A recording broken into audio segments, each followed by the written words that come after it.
Bonjour à tous! Alors aujourd'hui on se retrouve pour une nouvelle vidéo et cette fois-ci ce sera une vidéo bilan de lecture et c'est le bilan de lecture du mois de novembre. Alors pour ce bilan, on a 5 livres au format papier et 2 livres au format numérique. Donc on va commencer d'abord par les formats papier et puis ensuite on passera au reste. Le troisième tome de Witch and God écrit par Liv Stone est publié chez BMR, à qui j'ai mis 4. J'ai beaucoup aimé cette lecture. Si je devais classer par rapport aux autres, je le mettrais en deuxième position après le premier tome. Tout simplement parce que je l'ai vraiment bien aimé. Je crois que j'avais mis la même note au premier. Oui, c'est ça. Là, même si j'ai un peu moins aimé, pour moi ça mérite aussi un 4. Le deuxième, je l'ai mis en troisième position parce que j'ai pas aimé en fait le contexte, donc le fait d'être dans les enfers, tout ça.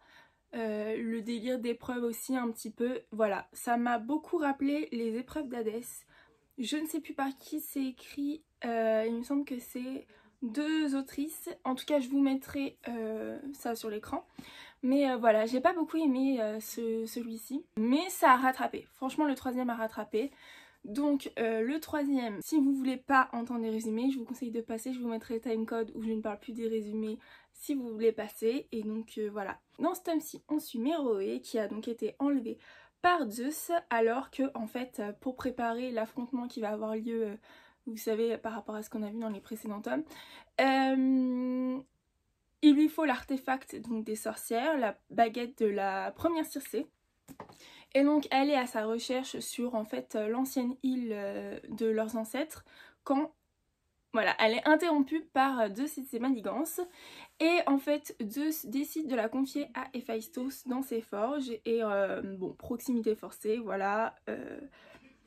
Au final, pendant sa capture, des sentiments naissent et l'histoire s'ensuit. Donc voilà, je ne rentre pas plus dans les détails, je vous donne vraiment les débuts, vraiment le début du livre. Alors du coup, pour vous dire ce que j'en ai pensé, j'ai vraiment bien aimé. J'ai bien aimé la façon dont leur relation s'est créée, j'ai bien aimé l'avancée, les petites découvertes qu'on a pu avoir. Par contre, je trouve que l'intrigue qu'on a depuis le début de cette série s'est achevée assez rapidement et je suis assez curieuse en fait de comment va s'établir maintenant la suite de l'histoire. Et apparemment il va y avoir une suite et de toute façon en vue des dernières pages, la dernière ou, ou des dernières, je ne sais plus s'il y en avait plusieurs, mais ça paraît assez évident et je trouve que en plus c'est super intéressant ce que Liv Stone peut nous réserver par rapport à ce qu'on en voit. Donc voilà, curieuse de la suite et c'est donc un 4. Ensuite, continuons avec une romance qui n'est autre que L'Antilune de miel de Christina Loren. Ici, on a l'édition de chez Hugo Poche, du coup, reliée, collector. Donc le jaspage, c'est un bleu métallique. Voilà, ça ressemble à ça. Et on a un marque-page ruban jaune. Voilà, donc L'Antilune de miel de Christina Loren. Pour vous faire un rapide résumé, c'est l'histoire de Olive et Ethan. La sœur d'Olive se marie au frère d'Ethan et le problème en fait c'est que durant le mariage, tous les invités, tout le monde tombe malade sauf Olive et Ethan. Et du coup, la sœur d'Olive ayant gagné une lune de miel, étant donné que ça ne peut pas être annulé, voilà, elle lui propose de prendre sa place et du coup Ethan prend celle du marié étant donné qu'ils ont le même nom de famille.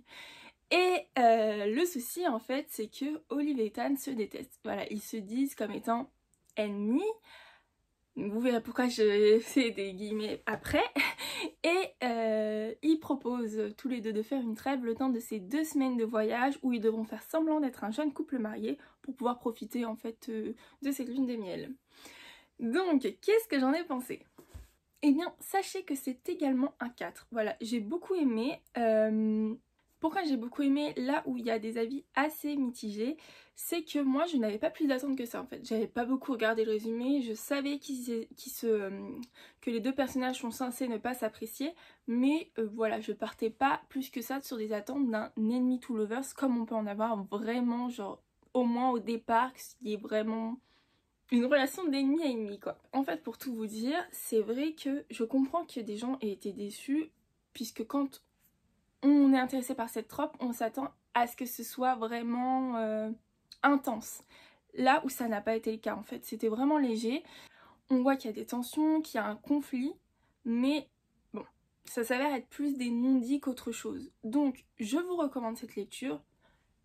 Si vous voulez lire un livre, voilà, pour passer un bon moment quoi, parce que moi je trouve que c'est une lecture agréable, mais si vous voulez ce livre pour lire un Enemy to Lovers, un vrai Enemy to Lovers, ça sera pas pour vous, vous serez déçus en tout cas. Bon, c'est un peu relou dans le sens où c'est sûr que quand on lit un résumé, on veut ce qui nous est promis dans le résumé, mais voilà, vous n'aurez pas vraiment ce qui est indiqué dans ce résumé en tout cas. Donc un 4 sur 5 parce que moi je trouve ça sympa à lire entre deux lectures plus compliquées, mais si vous recherchez vraiment un Enemy to Lovers, vous risquez d'être déçus. Ensuite, j'ai lu Comment le prince Cardan en est venu à détester les histoires, donc de Holly Black, publié chez Rajo en format relié, juste sublime. Bon, je pense que vous êtes nombreux à l'avoir déjà vu, mais je vous le montre quand même. Donc voilà, il est super beau, vraiment bien réalisé, de bonne qualité, et les illustrations sont super jolies aussi à l'intérieur. Là vous avez un exemple. Un exemple pleine page, c'est mieux. Bah, on va vous montrer carrément l'illustration de Cardan, qui est l'une des plus belles du livre. Donc voilà, il est sublime. Et il me semble du coup lui avoir mis 4 sur 5. J'ai vraiment bien aimé. Donc il est à lire après avoir lu la trilogie du Peuple de l'air. On apprend un peu plus d'éléments de son passé. Et voilà, on comprend un petit peu d'où vient sa solitude.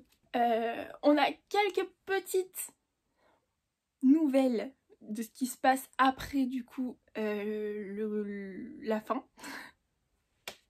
je prends en compte, il faut que je prenne en compte le fait que tout le monde n'a pas forcément lu la trilogie. Et c'est super sympa à lire, voilà. Il y a une histoire qui lui a été racontée par un personnage du livre à différents moments de sa vie qui revient assez souvent. Et j'ai trouvé que c'était une idée super sympa.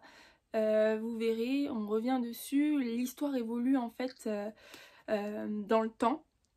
Et j'ai trouvé cette utilisation vraiment bien et c'est toujours plaisant de... Enfin, surtout si vous avez beaucoup aimé la série comme moi, c'est super plaisant de replonger dans cet univers, dans cette ambiance et limite trop court, hein.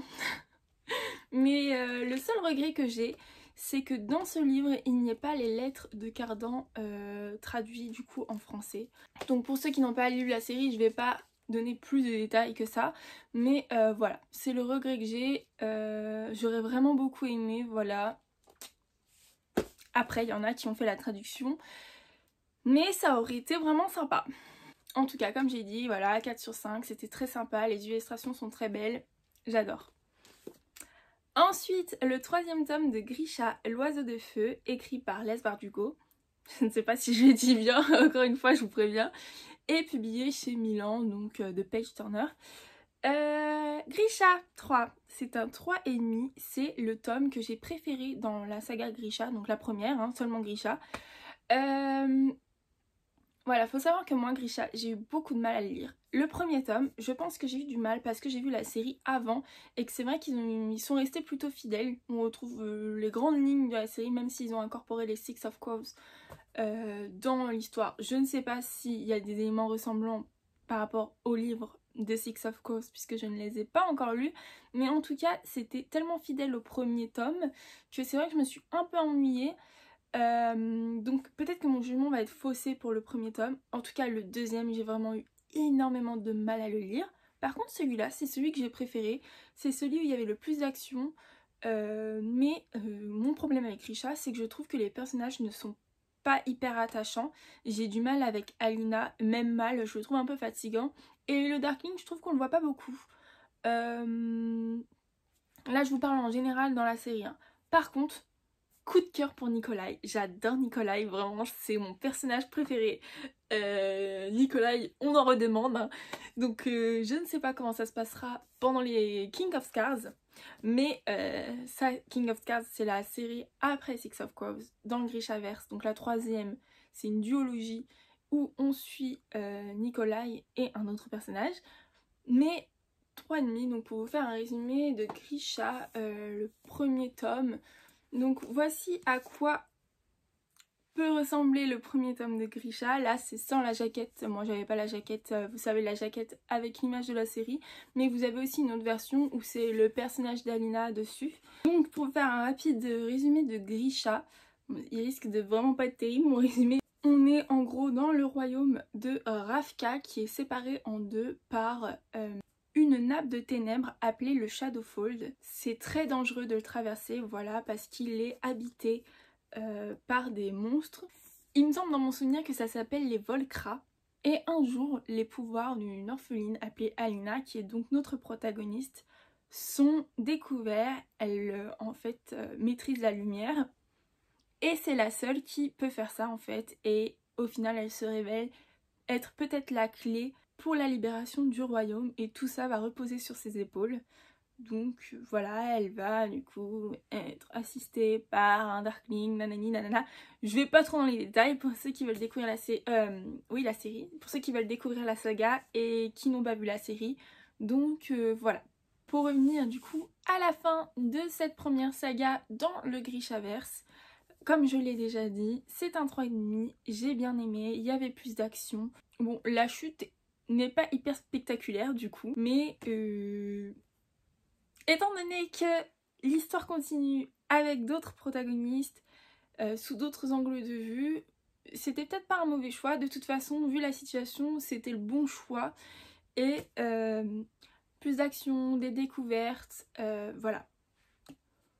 3,5 et il va falloir que je réfléchisse. Et je pense que ça sera la note pour toute la saga, puisque comme je vous l'ai dit, je pense que le fait que j'ai vu la série avant le premier tome, ça a fait que j'ai moins apprécié que ce que j'aurais peut-être eu comme ressenti si j'avais lu avant de voir la série.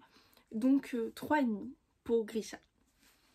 Ensuite, pour terminer sur la présentation des livres papier, Captive, écrit par Sarah Rivens, est publié chez BMR, donc c'est le premier tome ici. Alors, Captive, ce n'est pas du tout mon style de lecture à la base. D'ailleurs, je ne le recommande pas à tous les lecteurs parce que c'est de la dark romance. Enfin, c'est classé comme étant de la dark romance. Puis on parle de choses graves, donc voilà. Et c'est pas du tout mon style de lecture, voilà, j'ai essayé plusieurs fois la dark romance, mais j'accroche pas trop à ce genre littéraire. Mais vu la hype, j'étais vraiment hyper curieuse et je voulais me faire mon avis. Donc en le voyant, je me suis dit bon bah pourquoi pas, testons. Alors, Captive, c'est l'histoire d'Ella. Elle est captive contre son gré depuis son adolescence. Son possesseur s'appelle John et en fait au lieu d'utiliser Ella comme il devrait normalement le faire, donc les captives c'est en fait des genres d'espionnes qualifiées, il l'utilise pour son corps. Donc comme je vous l'ai dit, ce n'est pas censé être les qualifications des captives à la base. Et donc depuis son adolescence, il l'a totalement traumatisée, vraiment vendue à plein de gens. Et un jour, elle change de possesseur et se retrouve avec pire que John, là où elle pensait que ce n'était pas possible. Elle se retrouve avec Asher Scott qui lui déteste les captives, ne veut rien avoir à faire avec elle, mais du coup qui est maintenant le possesseur d'Ella. Et du coup, un jeu dangereux s'installe entre eux, enfin c'est comme ça que c'est dit. Donc, qu'est-ce que j'en ai pensé? Captive, pour moi, c'est un 3,5. Pourquoi? Parce que je suis mitigée, mais quand même dans le sens positif. En fait, comme je vous l'ai dit sur TikTok, c'est assez compliqué pour moi. J'ai pas encore mis mes idées à plat comme je vous l'avais dit. Mais en gros, je trouve que, déjà pour commencer, l'organisation criminelle dont il nous est parlé sort un petit peu de nulle part. Dans le sens où on nous en parle, ils ont l'air de faire des actions, enfin ils font des actions, ils mettent en place des actions, mais c'est pas hyper réaliste. Voilà. Pour ce qui est de la relation entre Ella et Asher, je trouve aussi qu'elle part un petit peu de nulle part dans le sens où par rapport à l'histoire, je ne vois pas en quoi les actions d'Asher font qu'on peut tomber sous son charme. Voilà. Deuxième chose. Et après, pour ce qui est de l'écriture, c'est vrai que parfois j'ai trouvé ça un petit peu... Enfin, j'étais pas hyper fan du style d'écriture. Par contre, je trouve que c'est assez addictif dans le sens où je ne l'ai lu qu'en 24 heures. Donc comme j'ai dit sur TikTok, ça ne veut pas rien dire. C'est que y a quelque chose qui fait qu'on a envie de voir ce qui se passe dans cette histoire. Mais c'est vrai que ce n'est pas un coup de cœur. Après, je peux comprendre qu'il y en ait qui apprécient ce livre, hein, forcément. Bon, je ne fais pas partie du coup des gens qui sont fans de la série. Mais j'ai envie de connaître la suite, donc je lirai la suite. Je pense que je lirai les trois, hein. Bah là j'ai déjà lu le premier, mais je veux dire, je pense que je lirai Perfectly Wrong et ensuite Captive 2. Surtout Captive 2 parce que vu la fin, je veux savoir la suite. Mais voilà, je suis assez mitigée pour ce qui est de Captive. Il y a des choses qui sont assez incohérentes pour moi. Et je sais pas si j'ai été très claire, mais voilà mon avis pour Captive. En livre numérique, nous allons commencer par un livre qui n'est pas du tout mon style de lecture de base. C'est-à-dire que moi, là on est du coup dans la période des fêtes. Je ne fais pas partie des gens qui adorent la période des fêtes et tout ce qui est film de Noël, livre de Noël, voilà, ça ne m'intéresse pas. Souvent je trouve ça plutôt chiant. Voilà, je dois le dire. Mais j'ai lu un livre de Noël pour tester. Pareil, entre deux fantaisies, j'avais envie. Et donc j'ai lu, le titre me fait rire, Cher Papa Noël, Cher Père Noël, je voudrais un mec de Caro Emmeline, publié chez HarperCollins. Alors Cher Père Noël, je voudrais un mec, c'est l'histoire d'Ali qui écrit sa liste pour le Père Noël, qu'elle est censée envoyer en fait à sa meilleure amie, sauf que par accident, elle l'envoie à son patron, le relou Evan Sanders, sauf que le souci c'est que dans cette fameuse lettre, elle parle de lui justement. Et donc on suit cette histoire qui est vraiment très drôle. J'ai mis 4,5, j'ai trouvé ça super drôle, alors que vraiment comme je vous le dis, normalement les histoires de Noël c'est vraiment pas mon délire, mais là pour le coup c'était marrant. Là c'est pareil, je le conseille pas à tous les lecteurs parce qu'il y a des scènes de smut. Oui, il y a des scènes de smut, donc c'est pas pour tout le monde, mais voilà, c'était plutôt drôle, les situations, la façon dont s'exprime Ali. Voilà, j'ai vraiment bien aimé, c'était rafraîchissant et très rapide à lire. Je crois qu'il y a 350 pages, donc vraiment c'est super rapide. Pareil, c'est le genre de lecture que je peux faire parfois entre deux plus compliqués et pour pas trop rentrer dans les détails, voilà, j'ai bien aimé comment leur relation a évolué puisque au début ils peuvent vraiment pas se voir en peinture. Donc voilà. L'évolution est marrante et surtout mais la lettre m'a fait rire. Je re-ris rien que d'y penser. Donc c'est un 4,5, c'est l'une des lectures que j'ai préférées dans le mois. En tout cas c'était vraiment très sympa et je vous la recommande pour ceux qui aiment les histoires de Noël. Ensuite on termine ce bilan avec ma dernière lecture qui est ma lecture préférée. Vraiment cette série risque de faire partie de mes séries préférées. Donc c'est la série Dreweed.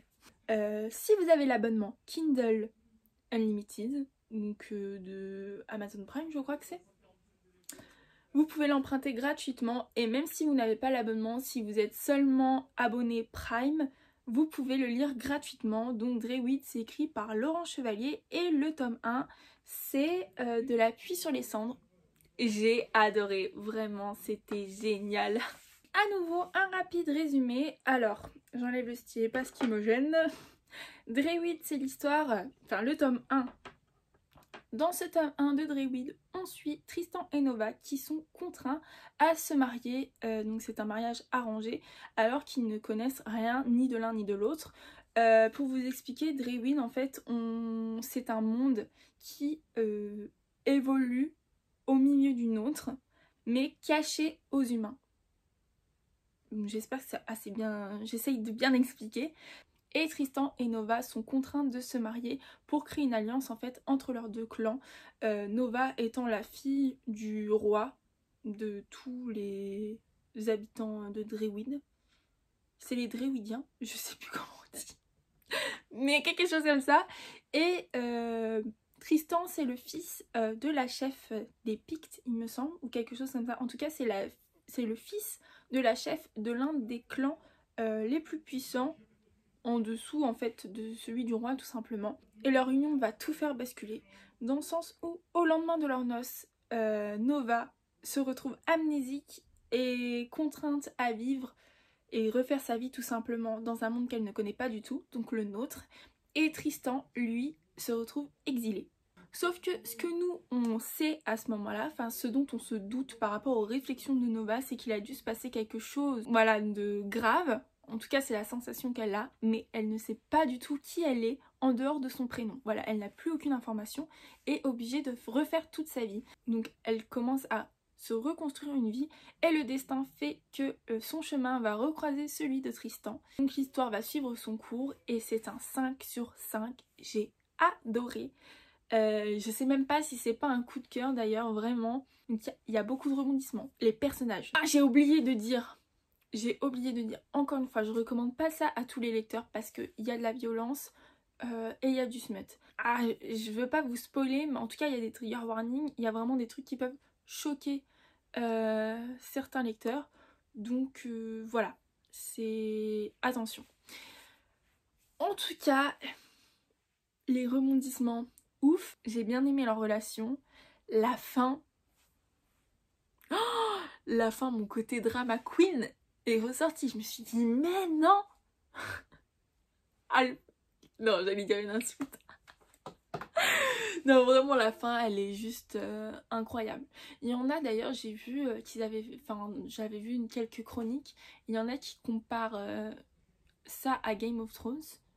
Je n'ai ni lu ni vu Game of Thrones. Mais en tout cas, c'est vrai que c'est un truc de fou. Vraiment. La fin, on a envie de tout casser. Là, j'ai lu en format numérique, mais je pense vraiment me le procurer en format papier parce que ça fait partie des lectures qui m'ont vraiment le plus... Enfin, j'étais à fond dedans, qui m'ont le plus captivée, voilà, parce que j'ai trouvé que le monde était super intéressant. J'ai trouvé que du coup, l'intrigue aussi, on a vraiment envie de savoir ce qui s'est passé après le mariage, puisque nous, on commence une histoire, on commence à nous présenter des personnages, on commence à nous présenter leur mode de vie, puis en fait, on quitte tout. On quitte tout pour venir dans le nôtre, du coup, que nous, on connaît. Pas Nova, mais nous, on le connaît. Et on se dit, mais en fait, qu'est-ce qui s'est passé de l'autre côté? Qu'est-ce qui s'est passé? Où on est tout cet univers politique? Vraiment, on se dit, mais... Vraiment. Et quand on voit la fin, on dit, non, on peut pas nous laisser comme ça. Alors, là, c'est vraiment... C'est ce que je voulais, personnellement. Je pense que c'est une bonne décision. Mais... voilà, on veut savoir ce qu'il en est. On veut savoir quel est le problème de Tristan, puisque vraiment au mariage c'est celui qui a l'air le plus dépité de la situation, quoi. Et quand on commence à nous donner des informations par-ci par-là, on veut se dire mais quelle est la suite? Qu'est-ce qu'on va encore apprendre? Donc vraiment pour le coup, Dreweed, je vous le recommande à 100%, 200%. En tout cas, sur ce bilan de lecture du mois de novembre s'achève. J'espère que cette vidéo vous aura vraiment plu. Si jamais vous l'avez aimé, n'hésitez pas à laisser un like et pourquoi pas à vous abonner à cette chaîne. Vous pouvez aussi me suivre sur mes autres réseaux, donc Instagram et TikTok. Et on se retrouve dans une prochaine vidéo. Salut!